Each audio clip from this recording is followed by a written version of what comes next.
안녕하세요. 인돌TV 말씀 나눔의 김성호입니다. 오늘은 가을 추수에 대한 이야기를 좀 해보고자 합니다. 지금 이번 주가 원래 지금 추석이었죠. 그러니까 추석이었는데, 추석하면 뭐야? 가을 추수에 대한 감사로, 이제 뭐, 전통적인 어떤 제사나 이런 것들을 드리는 것이죠. 그런데 이제 이것이 이제 비록 이교도적인 것이긴 하지만 우리가 가을의 어떤 영적인 의미, 추수를 생각을 해보면서 우리가 다시 성서적인 것으로 돌아가고자 합니다. 해석을 해보고자 합니다. 가을은 단순히 계절의 변화가 아니라 영혼의 흐름을 어떤 비추는 거울이다. 즉 봄의 생명의 시작이지만 여름은 성장과 어떤 정렬의 시기고 가을은 그 생명이 어떤 열매를 맺었는지 추수하는 거다라는 거죠. 그 가을에는 그러니까 봄에는 씨를 뿌리죠. 씨를 뿌리면서 생명이 시작이 돼요. 그래서 땅이 그, 그 생명의 씨를 받고 여름 이제 그 싹을 틔우기 시작을 하면서 여름에 이제 그 비를 맞고 햇빛에 쪼이면서 성장을 하고 또 가을에 이렇게 또 추수를 하는 그런 과정이 되는 것입니다. 그러니까 여름에는 생명이 시작이 되는 어떤 그 따뜻한 시기고 또 여름에는 어떤 고난의 시기, 그러니까 그 더위와 어떤 그 모진 어떤 홍수와 이런 것들과 싸우면서 고난의 시기가 되고 이제 가을이 되면 그런 어떤 고난의 시기를 겪으면서 어떤 열매를 맺은 그 열매를 추수하는 시기가 바로 이제 가을이 되겠습니다. 어, 네. 이것을 영적으로 생각을 해보면은 이제 우리가 가을의 열매를 한번 좀 볼까요? 열매를 보면 이제 배도 있고 뭐 어떤 사과 뭐 어떤 그 감이나 귤도 있고 뭐 이런 것들이 있는데 감이나 어떤 배나 이런 데 보면 속에 뭐가 있죠? 씨가 있죠, 씨. 씨를 이제 겉 표피가 덮으면서 그 양분을 주고 그러면서 이제 그 씨가 이제 떨어지게 되고 이제 그 어떤 다른 생명체를 맺는 그런 어떤 과정을 겪게 되는 거죠. 그러면 이 겉의 속에 있는 그 씨가 바로 생명이죠. 그게 중요한 거예요. 겉에는 어떤 이 생명의 어떤 자랄 수 있도록 생명이 역할을 할 수 있도록 보호해주고 어떤 그 양분을 주는 그런 것이지요. 사람에게도 그러한 속과 겉이 있다는 얘기예요. 그러니까 속에는 어떤 거예요? 속에 주님이 주신 생명, 양심과 같은 보이지 아니하는 원리들이 있는 거죠. 그러니까 우리가 과일을 보더라도 그 보이는 것은 어떻게 되는 거예요? 보이지 아니하는 씨를 보호하기 위해서 있는 거예요. 그러면 인간에게도 마찬가지예요. 우리가 보이는 육체는 뭐예요? 보이지 아니하는 생명을 보호하고 생명이 자랄 수 있도록 어떤 지원을 해주는 역할을 한단 말이에요. 그러면 그러면 우리가 이 겨울에 어떤 그 씨를 뿌려주고 씨가 여름에 자라고 가을에 추수를 하는 것처럼 우리 내면에 어떤 씨앗같이 존재하는 것이 바로 무엇이다? 속사람이라고 하는 거예요. 속사람. 내면의 생명체가 속사람이에요. 보이지 아니하는 원리, 주님 사랑, 이웃 사랑의 원리, 이런 것을 가지고 있는 생명의 원리가 속사람의 원리예요. 근데 이 속사람을 보호하기 위해서 겉에 어떤 육체적인 것, 보이는 원리들이 존재하는 거예요. 그 자아사랑의 원리, 어떤 그 육체적 감각의 원리, 뭐 이런 것들이 존재한단 말이에요.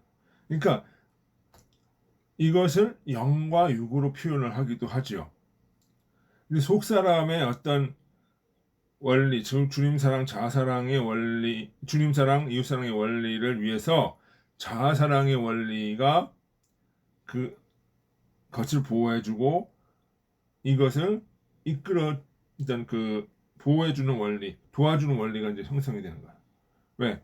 자아가 있어야 이 자아 속의 내면에 있는 주님 사랑, 이웃 사랑의 원리를 드러낼 수가 있는 거야. 그러니까 본질적으로 자아 사랑의 원리는 주님 사랑, 이웃 사랑의 원리의 도구가 되는 거예요. 그것이 바로 무엇이다? 겉사람과 속사람의 원리예요. 그러니까 내가 오늘 살아가는 것도 쉽게 얘기하면 누구예요? 내가 오늘 살아가는 것도 누구를 위해서 사는 거예요? 주를 위해서 산다는 거예요. 내가 오늘 어떤 일을 하는 것도 누구를 위해서 하는 거예요? 주를 위해서 하는 거예요. 내가 살아가는 이유는 주님을 위하고 이웃을 위한 거예요. 그러면 그 이웃사랑, 주님 사랑의 원리 속에 자아사랑의 원리가 따라가는 거죠. 그죠? 그 상태가 바로 무엇이다? 추수의 상태라는 거예요. 어? 근데 주님은 그런 마음을 받으신다는 거예요. 근데 이것이 제대로 되지 않을 때가 있어요. 언제? 자아사랑의 원리가 주님 사랑, 이웃 사랑의 원리를 압도할 때. 이것이 충돌할 때. 이것이 바로 무엇이다? 정신 분열, 자아 분열이다. 영적으로 저는 그렇게 생각을 해요. 이게 뭐냐면은 아담과 하와가 선악과를 먹었을 때 보암직도스럽고 탐스럽다. 감각의 원리죠. 자아사랑의 원리가 뭐예요? 주님 사랑, 이웃 사랑의 원리와 배치되는 거예요. 떨어져 나가는 거예요. 분열하는 거예요. 그 상태가 뭐예요? 고난의 상태예요. 고난의 상태. 그래서 이 인간의 이 자아가 분열되었을 때 인간의 내적인 싸움이 막 터지고 박터지고 뭐 이런 고통의 시기가 온다는 거예요. 정말 그 고통스러운 거는요. 돈이 없어서 고통스러운 게 아니에요. 물론 그것도 고통스러운데 문제는 뭐냐면 그 이면의 자아사랑의 원리, 이웃사랑의 원리가 분열되어 있는 거. 거기에서 고통이 나오는 거예요. 인간의 고통이라고 하는 건 다른 게 아니에요. 그럼 분열이에요. 그러면 그것이 고통이에요. 왜? 싸우니까. 내가 내 속에 자아사랑의 원리가 있더라도 주님 사랑, 이웃 사랑의 원리가 사라지는 게 아니거든요.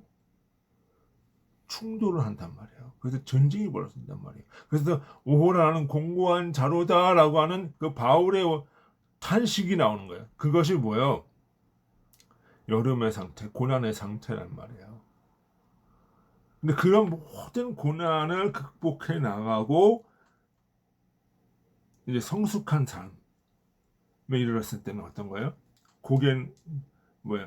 변은 이것으로 고개를 숙인다. 자아사랑의 원리가 주님 앞에서 고개를 숙이는 거예요. 그 원리를 주님이 받으신다. 그 상태를 주님이 받으신다. 그것이 추수의 상태예요. 그게 추수예요.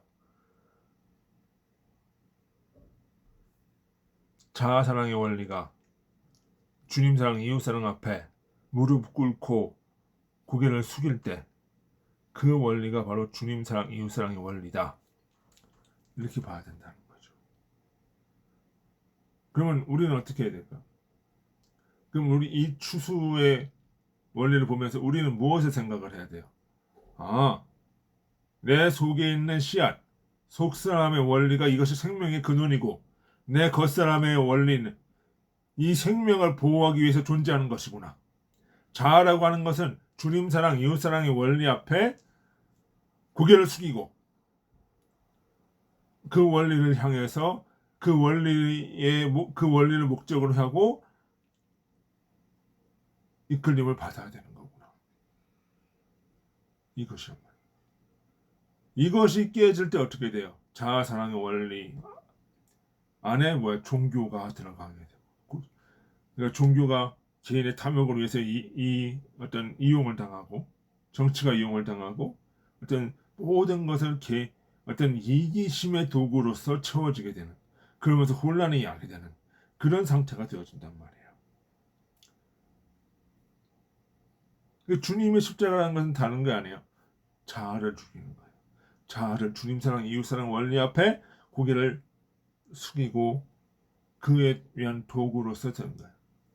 그러니까 목적으로서의 주님, 목적으로서의 이웃, 수단으로서의 삶. 이것이 뭐예요? 추수의 원리라는 거예요. 주님은 그것을 받으신다는 거예요. 그렇게 됐을 때 우리의 삶이 질서 잡힌 삶이 되시고 로고스가 내 안에 내재되는 주님이 원하시는 그런 삶이 된다는 것입니다. 그것이 가을 추수의 원리인 것입니다. 자, 오늘은 여기까지 하겠습니다. 예, 수고하셨습니다. 안녕히 계십시오.